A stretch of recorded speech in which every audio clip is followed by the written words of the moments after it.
Assalamualaikum warahmatullahi wabarakatuh. Bismillahirrahmanirrahim. Alhamdulillahi rabbil alamin. Allahumma salli wa sallim ala sayidina Muhammadin wa ala ali sayidina Muhammad. Nawaina ta'alluma wa ta'alim, tadhakkar wa tazkir, wa naf'a wal intifa' wal ifada wal istifada wal hatha la tamassuki bi kitabillah wa sunnati rasulillah wa du'a ilal huda wa dalala alal khair ibtigha wajhillah wa mardatihi wa qurbihi wa tawabihi subhanahu wa ta'ala. Qala al-muallif al-imam an-Nawawi fi kitab al-arba'in an-nawawiyya nafa'ana Allah bihi wa bi'ulumihi wa bi'ulumi sa'iri salihin bidarain amin. Ila anqal qala Rasulullah sallallahu alaihi wasallam al-ihsan an ta'budallaha ka'annaka tarahu fa in lam takun tarahu fa innahu yarak. Qala fa akhbirna 'anis sa'ah. Qala mal mas'ulu 'anha bi'alami min as-sa'il. Qala fa akhbirni 'an amaratiha. Qala an talidal amatu rabbataha wa an taral hufata al-'urata al-'alata ri'a'asha'i tatawwaluna fil bunyan. Thumma intalaqa falabithna maliyan thumma qala ya Umar atadri man as-sa'il? Qultu Allahu wa rasuluhu a'lam. Qala fa innahu Jibril ataakum yu'allimukum dinakum. Rawahu Muslim. Alhamdulillah, ayyuhal ahbabul kiram, melanjutkan pelajaran kita daripada kitab Arba'in an-Nawawi sampai pada hadis kedua, melanjutkan dari pelajaran-pelajaran sebelumnya tentang makna Islam, kemudian dijelaskan makna iman, dan yang terakhir saat ini kita akan membahas tentang makna ihsan, yang mana Nabi menyatakan sallallahu alaihi wasallam ketika ditanya oleh malaikat Jibril, apa itu ihsan? Maka Nabi pun menjawab, an ta'budallaha ka'annaka tarahu fa illam takun tarahu fa innahu yarak. Hendaknya engkau beribadat kepada Allah Subhanahu wa taala seakan-akan engkau melihat Allah Subhanahu wa ta'ala, atau paling tidak rasakan kalau kita selalu diperhatikan oleh Allah Subhanahu wa ta'ala. Ayolah ahbabul kiram, tentunya tidak ada seseorang yang mampu melihat zat Allah, tidak ada yang mampu untuk melihat zat Allah, khususnya di dalam dunia, sebagaimana disepakati oleh para ulama-ulama kita. Dan menurut ijma'ul ulama, tidak satupun makhluk yang bisa melihat zat Allah dalam kehidupan di dunia kecuali cuma Nabi kita, Nabi Muhammad. Kalau Rasulullah memang terjadi melihat zat Allah tanpa harus dibayangkan bagaimana dan seperti apa, min ghairi kaifin walan hisarin waftarat alaihi khamsan ba'da khamsina farad, sebagaimana diucapkan di dalam kitab Aqidatul Awam, bahwasanya Nabi Muhammad sallallahu alaihi wasallam ketika melaksanakan perjalanan Isra wal Mi'raj berjumpa dengan Allah Subhanahu wa taala tanpa bisa dibayangkan bagaimana dan seperti apa. Intinya kita sebagai umatnya wajib mengimani kejadian tersebut, tapi bagaimana itu hanya Allah dan Rasulnya yang tahu. Tapi keimanan enggak boleh goyah, keimanan enggak boleh ragu kita kalau Nabi pernah berjumpa dengan Allah dalam kehidupan di dunia. Adapun selain Rasulullah sallallahu alaihi wasallam maka tidak terjadi, ayolah ahbab. Bahkan Nabi Allah Musa alaihi salam saat bermunajat pada Allah di Bukit Tursina, dia pun memohon kepada Allah, ya Rabb arini anzur ilaik, ya Allah perlihatkan kepadaku agar aku bisa melihatmu. Jadi Nabi Musa memohon agar Allah tunjukkan zatnya, agar dia bisa melihat dalam kehidupan di dunia ini. Maka apa jawab Allah? Allah katakan, innaka lan tarani, ya Musa, engkau enggak bakal mampu melihatku, walakin unzur ilal jabal, tapi coba kau lihat gunung ini, istaqarra makanhu fasawfa tarani. Kalau itu gunung tidak berubah keadaannya, maka engkau kemungkinan bisa melihat aku, kata Allah. Maka ketika Allah tunjukkan sedikit sekali daripada cahayanya, maka gunung pun hancur lebur dan Nabi Allah Musa pun pingsan, tidak mampu, ayolah ahbab. Enggak mampu. Jadi memang tidak ada seseorang manusia mengatakan saya pernah melihat Allah dalam kehidupan dunia ini, enggak ada. kecuali khusus hanya untuk Nabi besar Muhammad sallallahu alaihi wasallam. Adapun untuk kehidupan akhirat lain lagi urusannya.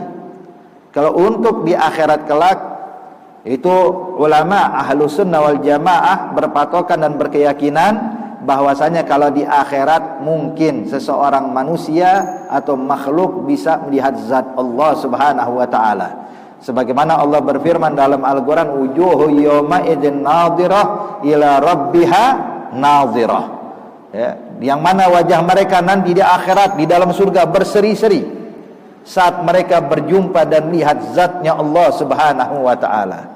Ya, dan juga menunjukkan dalam ayat yang lainnya, ya, bahwasanya nanti ada sebagian hamba-hambanya yang mahjub, tidak bisa melihat Allah, terhijab, yaitu orang-orang yang kafir. Orang-orang yang tidak beriman kepada Allah akan terhijab sehingga tidak bisa melihat zat Allah. Artinya Bapak, kalau ini buat orang kafir yang tidak beriman tidak bisa melihat Allah, berarti kebalikannya, yang beriman bisa melihat Allah. Makanya di situ itu pun juga nggak perlu kita bayangkan bagaimana ya. Sebab segala sesuatu yang terbayang dalam benak kita tentang zat Allah, maka Allah nggak seperti itu. Ambil kaidah ya ahbab. Sebab banyak orang khawatir kalau belajar ilmu akidah, khawatir takut kebayang macam-macam. Hadirin, itu bayangan-bayangan tuh datangnya dari syaitan. Kita nggak usah takut dan nggak usah khawatir. Pokoknya ambil kaidah. Kullu ma yakhtur bibalik wallahu khilafud dzalik. Segala sesuatu yang terbesit dalam benak kita tentang zat Allah, yakinilah bahwa Allah nggak seperti itu. Ya, putuskan. Sebab Allah nggak bisa dibayangkan. Allah nggak bisa digambarkan. Ya, kalau manusia bisa dibayangkan. Bayangin satu orang bernama Zaid, kita bayangin hidungnya, matanya, bisa. Karena makhluk. Ya, kita bisa membayangkan suatu hewan. Ya, kita bayangkan seekor harimau. Kita dalam benak kita membayangkan bagaimana bentuk harimau. Silahkan. Kenapa? Makhluk. Ya, membayangkan pohon, membayangkan bebatuan, itu bisa hadirin. Tapi membayangkan zat Allah Khalik, tidak satupun makhluk untuk mampu melakukannya. Makanya jadi kalau ada bayangan terbesit, putuskan, lah itu bukan Allah. Sebab Allah Subhanahu wa taala enggak bakal bisa dibayangkan oleh benak manusia. Jangankan kita Bapak kenikmatan surga, jangankan zat Allah, kenikmatan surga itu enggak bisa dibayangin sama kita. Itu yang kita bayangkan tuh tentang nikmat keindahan luar biasa, itu waktu saat melihat kenyataannya surga nanti seperti apa, itu nggak ada yang seperti dalam benak kita. Lebih hebat, lebih bagus, lebih indah dari apa yang kita bayangkan hadirin. Kalau makhluk seperti surga nggak bisa kita bayangkan, lalu bagaimana dengan sang Khalik Allah Jalla fi'ula. Hadirin yang dimuliakan Allah Subhanahu wa taala.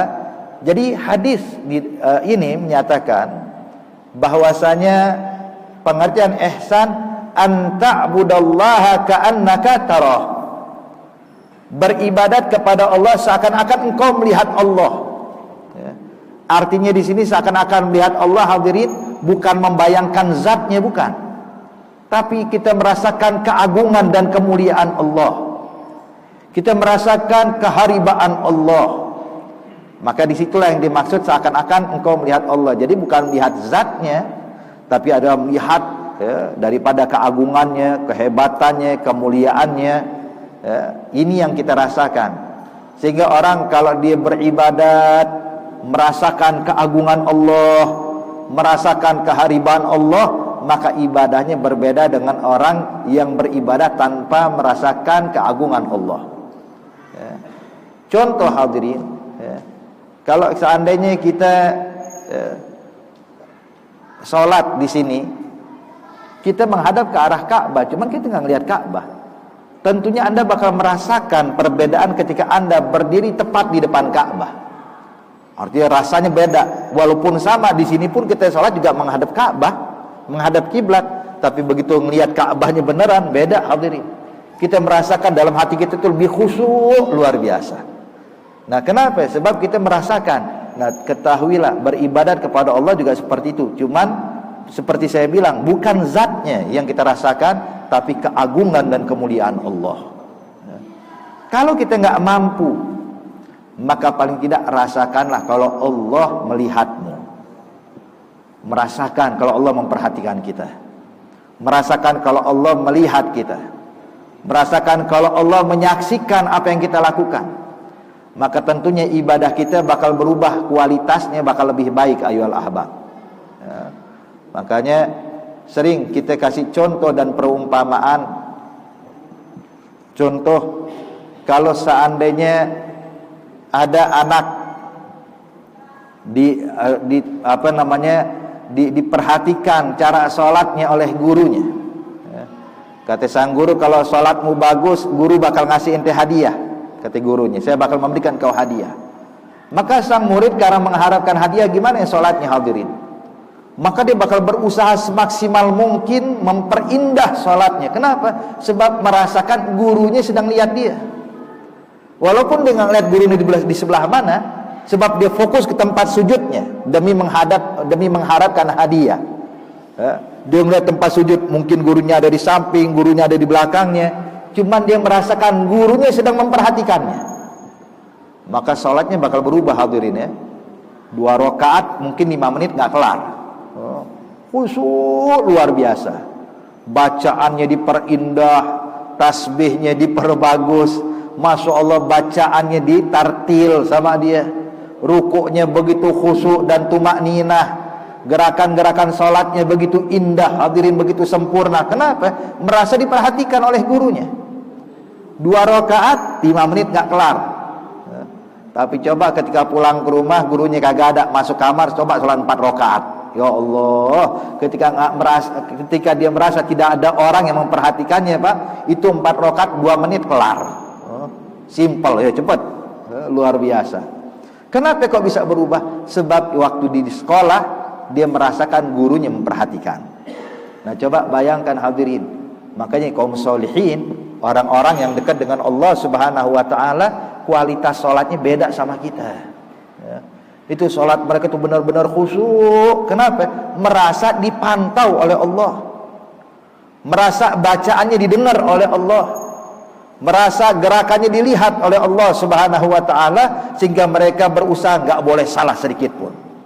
Kenapa? Merasa dilihat, merasa dinilai oleh Allah Subhanahu wa taala. Inilah maqamul ihsan.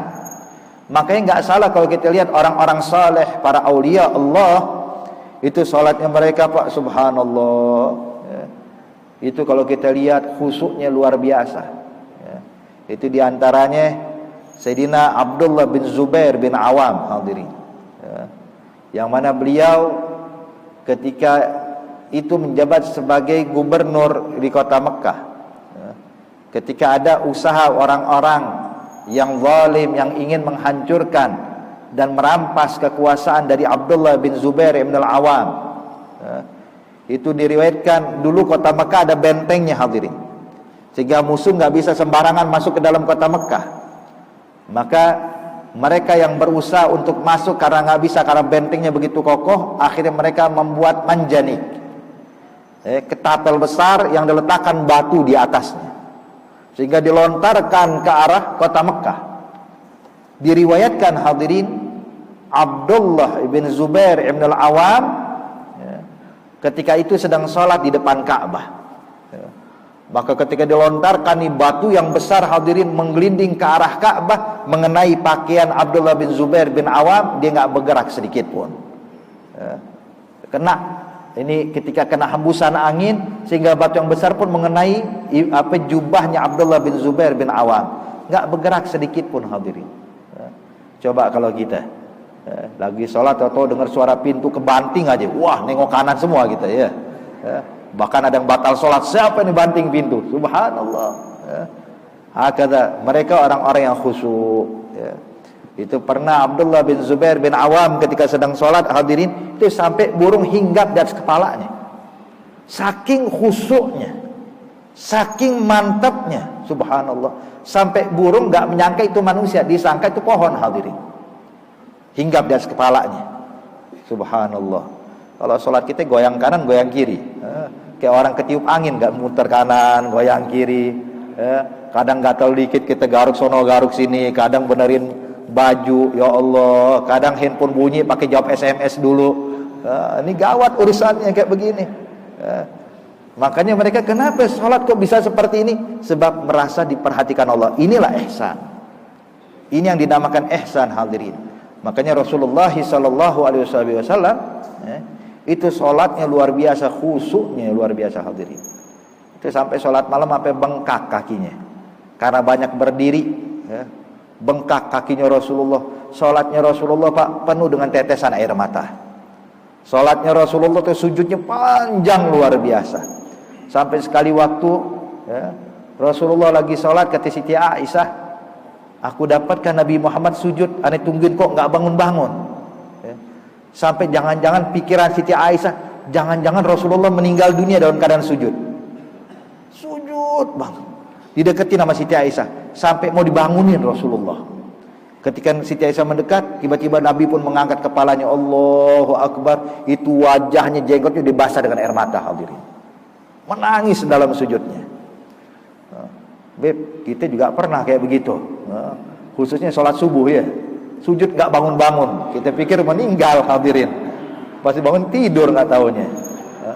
Ini dia nih, hadza Rasulullah SAW. Kenapa sholatnya begitu indah, hadirin? Sebab merasa diperhatikan Allah Subhanahu wa ta'ala. Hadza ihsan.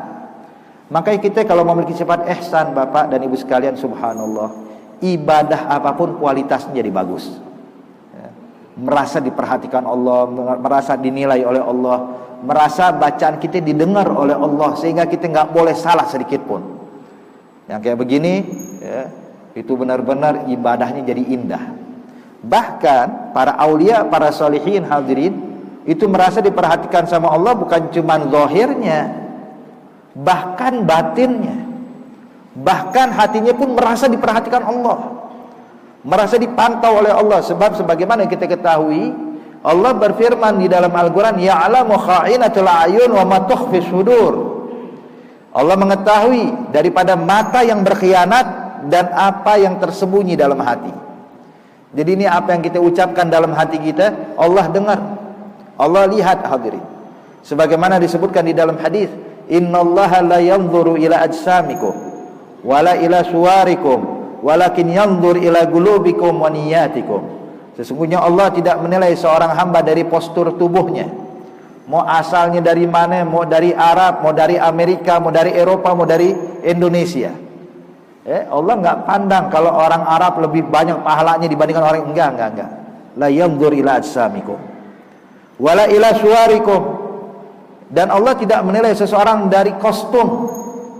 Kalau orang pakai pakaian baju koko, sholatnya pasti diterima dibandingkan orang yang kalau sholat cuma pakai baju kaos doang. Enggak, ya. Orang kalau sholatnya ini pasti diterima, kalau sholatnya sholat pakai celana belum tentu diterima. Enggak juga, hadirin, ya. Allah nggak mantau kita dari kostum kita. Cuma memang pakaian yang kita kenakan itu sebagai ciri kita sebagai muslim. Dan pakaian yang kita kenakan ini, hadirin, kalau kita pakai baju koko, pakai peci, ya, kemudian pakai sarung, itu dapat pahala tambahan karena ingin mencontoh Nabi Muhammad, ya. Tapi inti diterima atau tidak diterimanya bukan dari kostum, ya. Bukan dilihat dari pakaiannya, lah. Tapi yang dilihat sama Allah hati kita bagaimana. Yanzur ila qulubikum.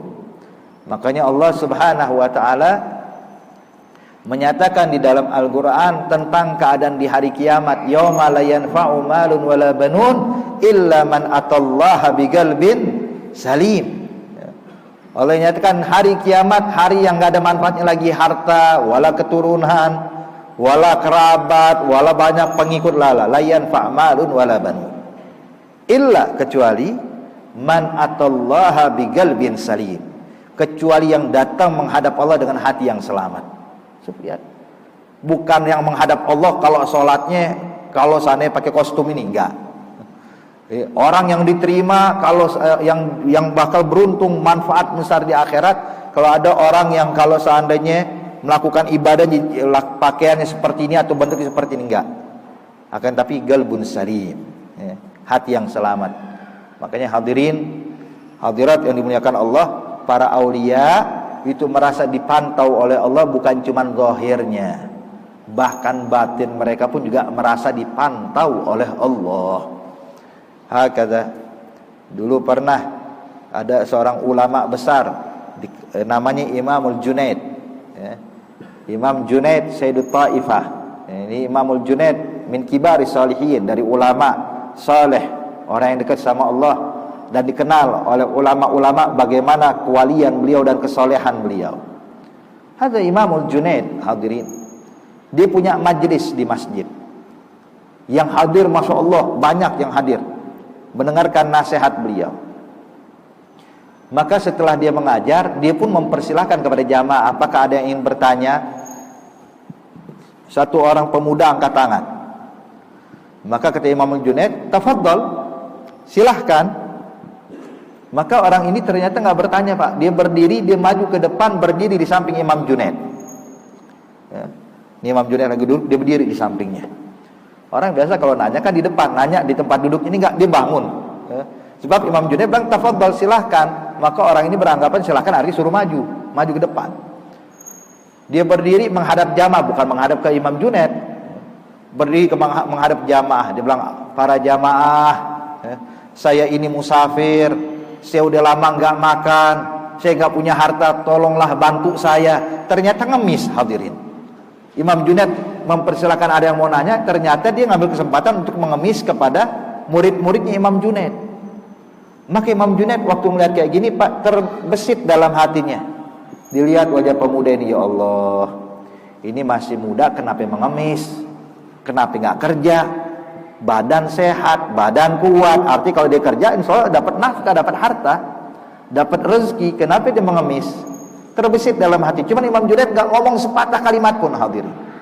Setelah tuh orang selesai mengemis, kemudian tuh orang bilang, nanti kalau seandainya ada mau ngasih saya bantuan, saya tunggu di pintu masjid di bagian belakang. Habis itu turun ke belakang sono, dibentang kainnya, dinungguin orang lewat. Imam Junaid lanjutkan pengajaran hingga selesai. Waktu pulang ke rumah Imam Junaid Sayyidut Taifah, di malam hari dia tidur. Dalam tidurnya dia bermimpi datang malaikat kepada dia bawa mayit atau jenazah pemuda tadi. Ini jenazah tadi udah meninggal, dibawa mayitnya ditaruh depan Imam Junaid. Saya bilang, "Qul ya Junaid, silahkan dimakan, hai Junaid." Kaget, dia bilang, "Astagfirullah ya malak, kenapa saya harus memakan bangkai manusia? Hadza haram." Kata ini malaikat, "Bukankah engkau tadi sudah memakan bangkainya saat di majelis?" Kaget, maksudmu apa? Tadi waktu terbesit dalam hatimu, kau ucapkan, kenapa ini pemuda mengemis? Kalau dia kerjakan bisa cari nafkah. Dia bilang, "Ya malak, apakah itu termasuk gosip atau ghibah?"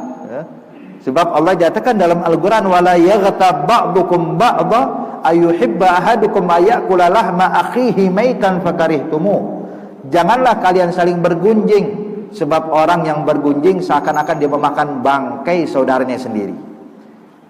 Dia bilang, "Ya malaikat, itu kan cuma dalam hati, nggak saya ucapkan." Maka malaikat pun mengatakan, orang seperti engkau pun nggak pantas bahkan dalam hati. Orang kayak ente nih, orang yang dekat sama Allah, ngomongin orang tuh nggak usah zahir, hatta dalam hati kagak boleh. Allah, coba kalau kita hadirin, mulut boleh diam, cuman hati ngegerutu terus ya. Ini kalau seandainya di majelis ini semuanya pada diam, mulutnya, tapi hatinya lagi pada ngoceh semua, betul? Hakada hadirin. Makanya di sini para aulia merasa diperhatikan bahkan batinnya. Subhanallah. Makanya benar mereka adalah orang-orang yang beruntung. Sebagaimana Allah nyatakan di dalam Al-Quran, qad aflaha man zakkaha wa qad khaba man dassaha. Sungguh beruntung orang-orang yang bisa mensucikan batinnya, mensucikan ruhnya, dan sungguh merugi orang-orang yang mengotori batin dan ruhnya. Semoga Allah mensucikan batin kita, amin ya rabbal alamin.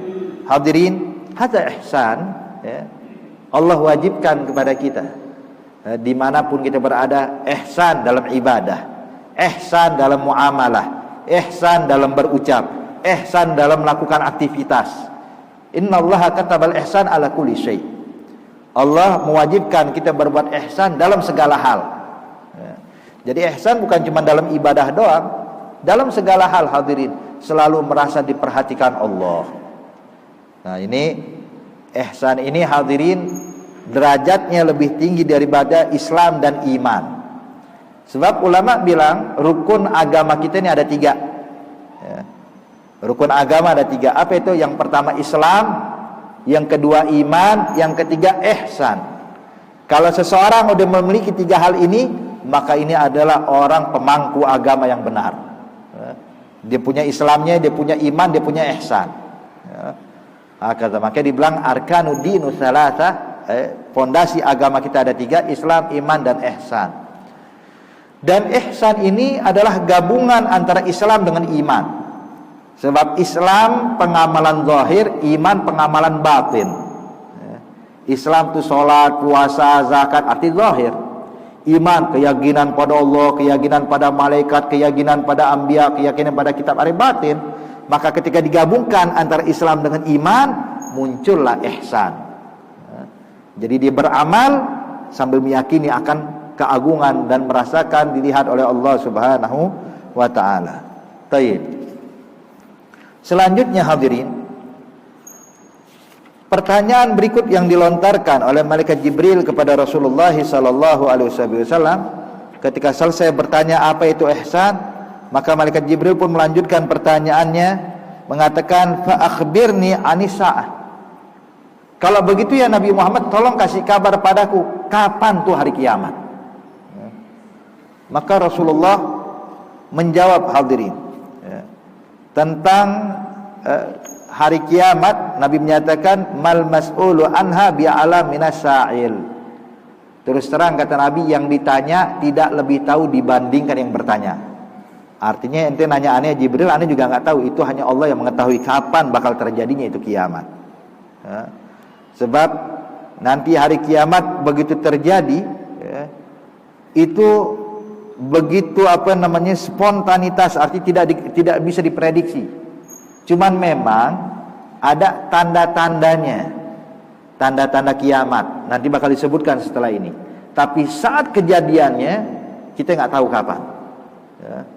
Makanya dinyatakan bahwa datangnya kiamat itu terjadinya baghtah, tiba-tiba hadirin. Sehingga orang-orang pun kaget, terkejut, kok bisa terjadi seperti ini. Kehancuran dunia, kehancuran alam semesta. Idza sama'un syaqqat, ketika bumi itu terbelah seperti dikoyak-koyak hadirin. Kemudian ketika gunung dihancurkan, semuanya dihancur leburkan oleh Allah Subhanahu wa taala. Hakadha. Makanya Nabi menyatakan mal mas'ul anha bi'ala minas sa'il. Yang ditanya tidak lebih tahu dibandingkan yang bertanya. Maka kata malaikat Jibril, kalau begitu ya Nabi Muhammad, akhbirni an amaratiha. Kalau begitu ayo tunjukkan tanda-tandanya. Apa itu tanda hari kiamat? Tanda hari kiamat sebenarnya banyak hadirin. Banyak sekali. Bahkan saat-saat ini pun juga sudah mulai terjadi munculnya tanda-tanda kiamat. Sebagaimana disebutkan di sini, Nabi menyatakan antalidal amatu rabbataha. Tanda kiamat kata Rasulullah, di antaranya seorang budak wanita akan melahirkan tuannya. Jadi budak perempuan melahirkan sang tuan. Gimana itu? Di sini ulama ada 2 pendapat. Pertama hadirin, akan banyaknya wanita, budak-budak perempuan yang bakal menjadi ibu buat tuannya. Sebab dalam pandangan syariat di dalam Islam, seorang laki-laki itu boleh menggauli istri atau budak wanitanya. Nah, anak daripada budak perempuan ini yang digauli oleh tuannya, maka akan lahir nasabnya bersambung kepada tuannya, artinya merdeka sebagai tuan. Anaknya sebagai tuan, ibunya sebagai budak. Ini dikenal dengan ummul walad. Dalam istilah fikihnya, ummul walad atau mustauladah, ibu dari sang tuan. Ummul walad atau mustauladah. Jadi ibunya budak perempuan, anaknya adalah seorang tuan. Ini nanti di akhir zaman kata Rasulullah bakal banyak yang kayak begini. Antalidal amatu rabbataha.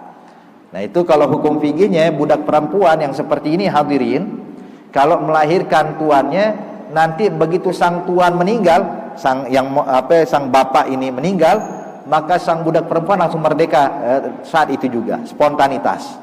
Otomatis begitu tuannya meninggal, bebas, merdeka. Hakaza. Taib, ini yang pertama. Ini pendapat tentunya hadirin, di zaman dahulu banyak perbudakan, zaman sekarang tidak ada lagi perbudakan. Tidak kita dapatkan lagi perbudakan.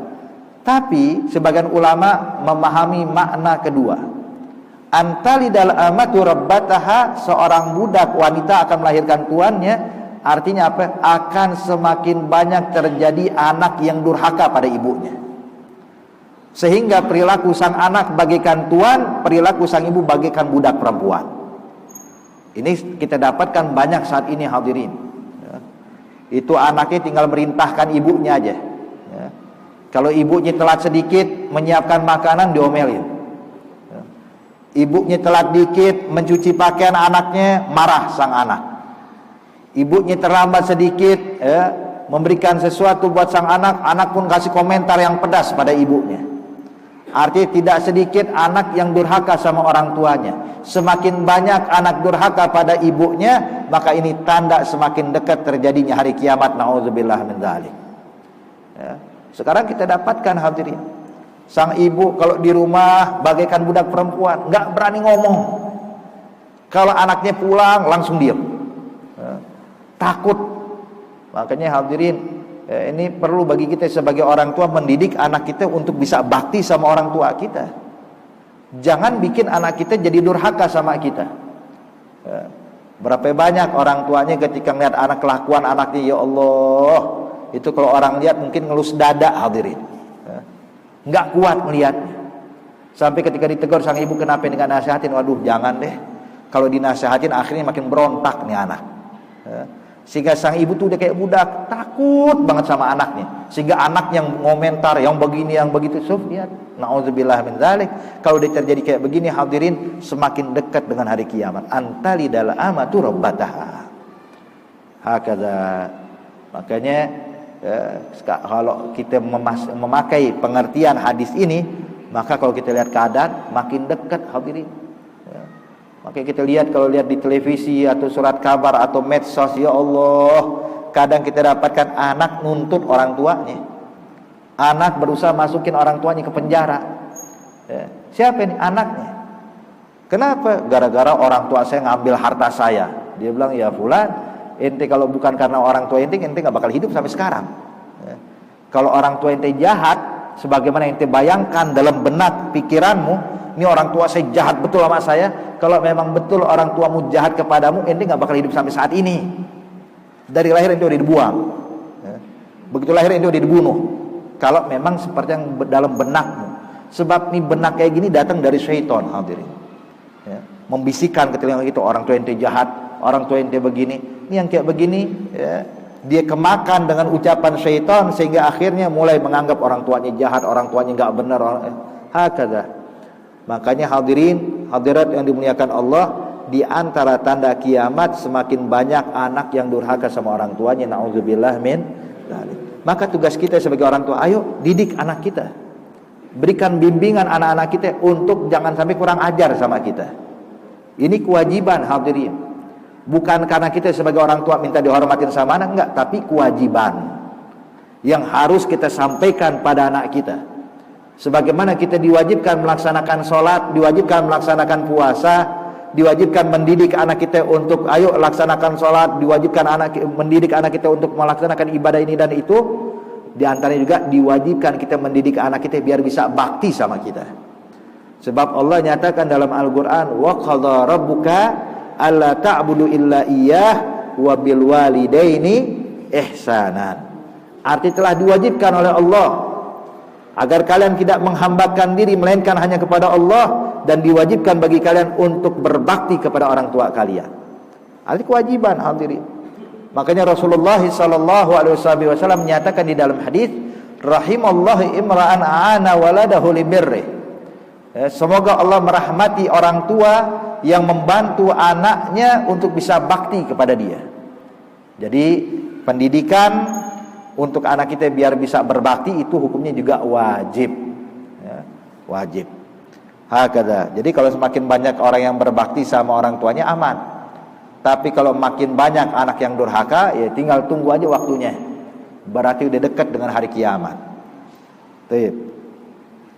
Yang kedua, wa antaral hufata, engkau bakal mendapatkan, kata Rasulullah, tanda kiamat yang kedua, engkau bakal mendapatkan hufata, orang-orang yang enggak pernah pakai sendal, miskin, sendal pun enggak punya, hadirin. Ya.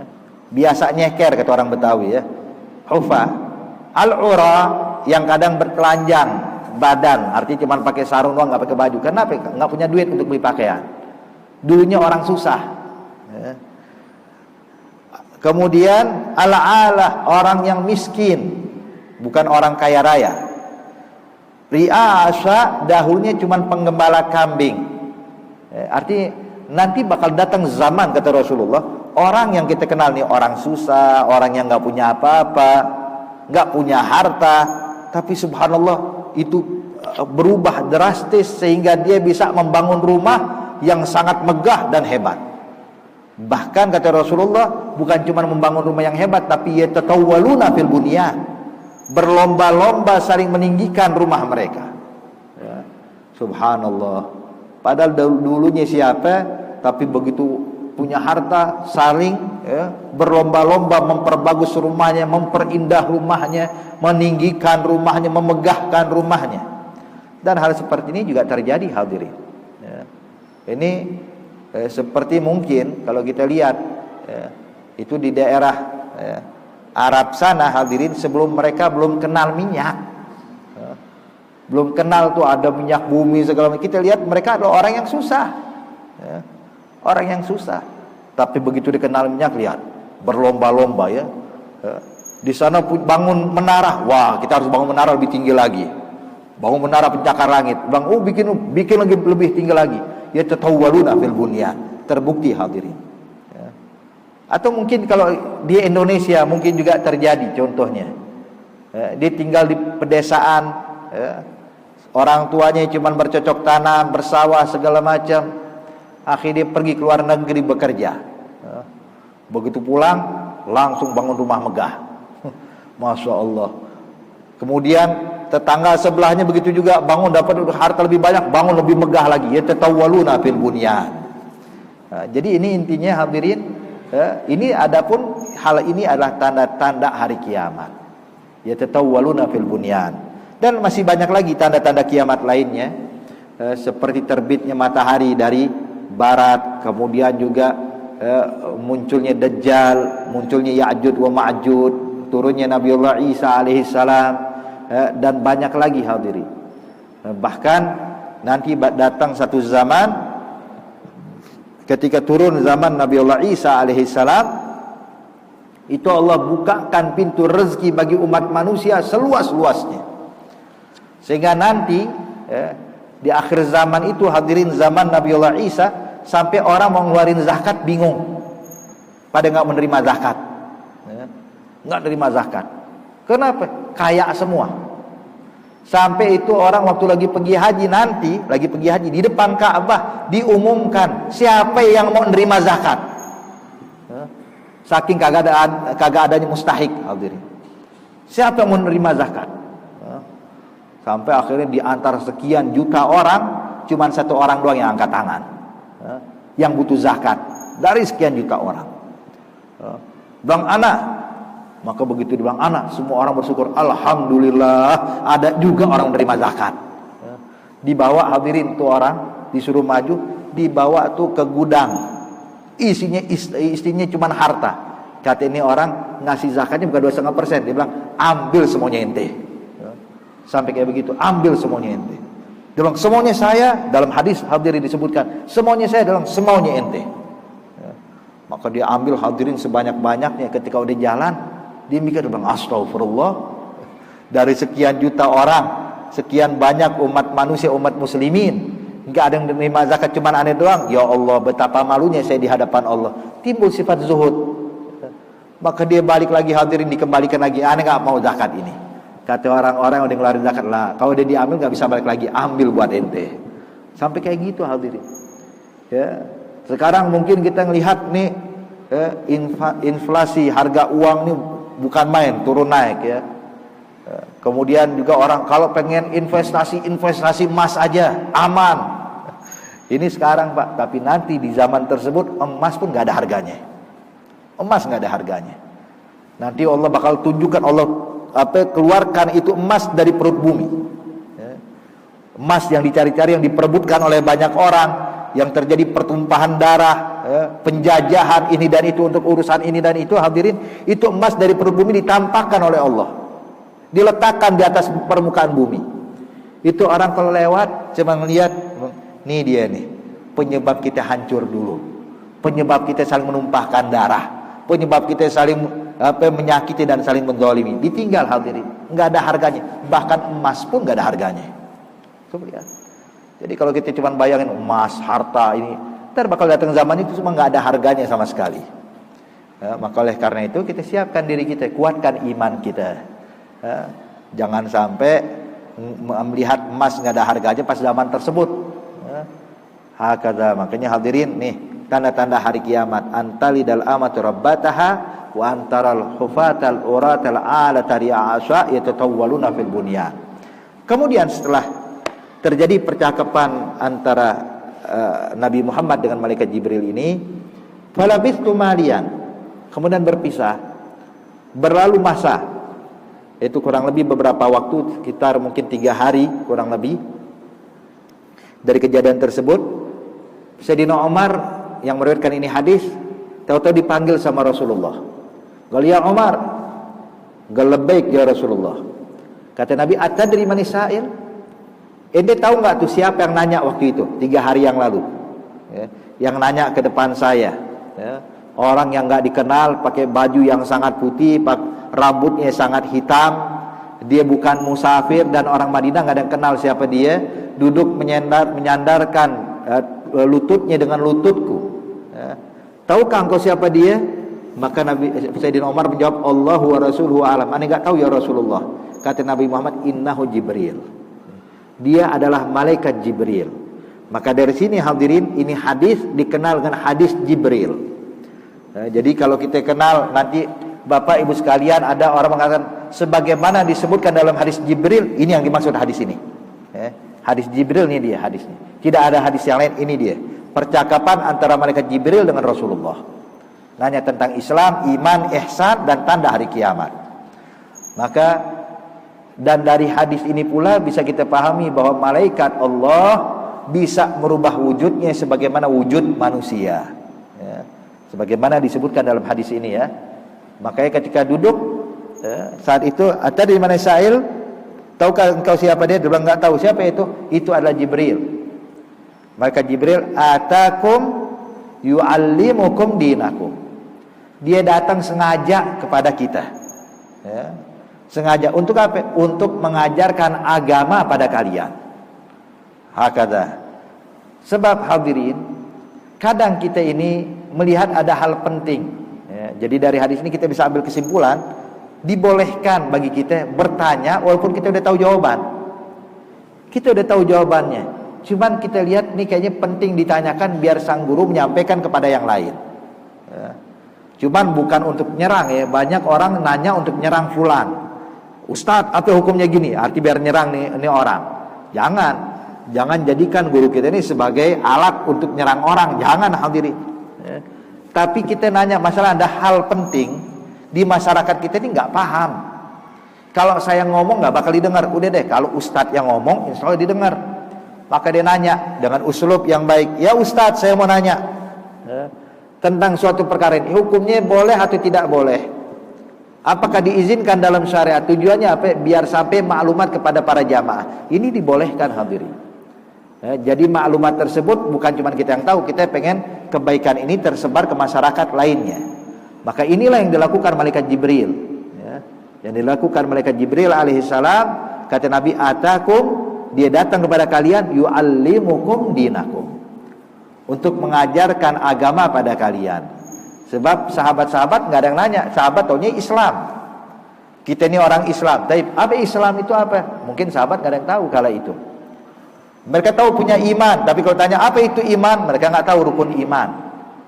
Mereka mungkin mengerti ihsan, sebagaimana Allah selalu mengulang kalimat ihsan di dalam Al-Quran.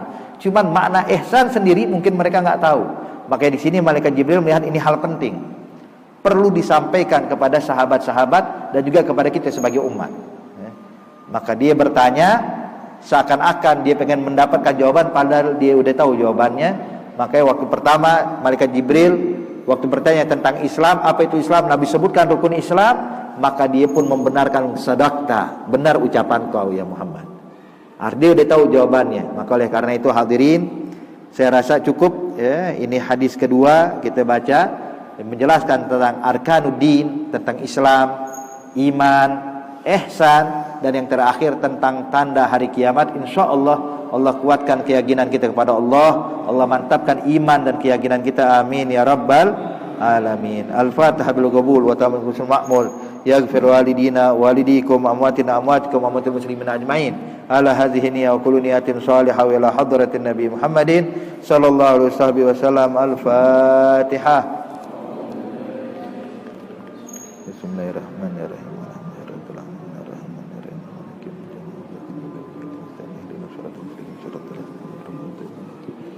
Rabbana taqabbal minna innaka antas samiul alim, tub alaina innaka antat tawwabur rahim. Dawahum biha subhanakallahumma tahiyyatuhum biha salam wa akhiru da'wahum alhamdulillahi rabbil alamin. Wassalamu alaikum warahmatullahi wabarakatuh.